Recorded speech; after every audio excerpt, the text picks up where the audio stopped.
एक बार गौतम बुद्ध एक गांव में किसी धर्म सभा को संबोधित कर रहे थे।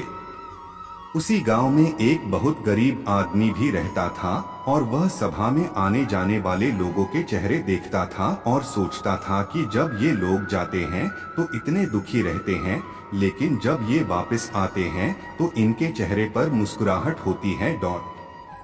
वह गरीब आदमी वही सड़क के किनारे रहता था और उस गरीब ने सोचा कि भगवान बुद्ध सबकी मुसीबतों का हल निकाल देते हैं, तो क्यों न मैं भी अपनी बात उनके सामने रखूं। यह सोचकर गरीब व्यक्ति भी निकल दिया और वहां जाकर उसने देखा कि सभी लोग लाइन में खड़े हैं और एक एक करके अपनी समस्या बता रहे हैं। भगवान बुद्ध उनकी समस्या का समाधान हंसते हंसते कर रहे हैं।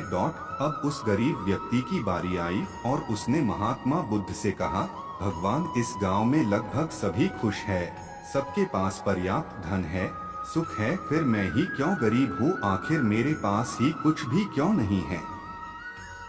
इस पर भगवान बुद्ध ने मुस्कुराते हुए कहा, तुम गरीब इसलिए हो क्योंकि तुम किसी को कुछ देते नहीं हो। इस बात पर गरीब को बहुत आश्चर्य हुआ और भगवान से बोला, हे भगवान, मेरे पास देने के लिए कुछ भी नहीं है, फिर मैं कैसे किसी को कुछ दे सकता हूँ, मेरा तो खुद का गुजारा ही नहीं होता, फिर मैं किसी को भला क्या दे सकता हूँ।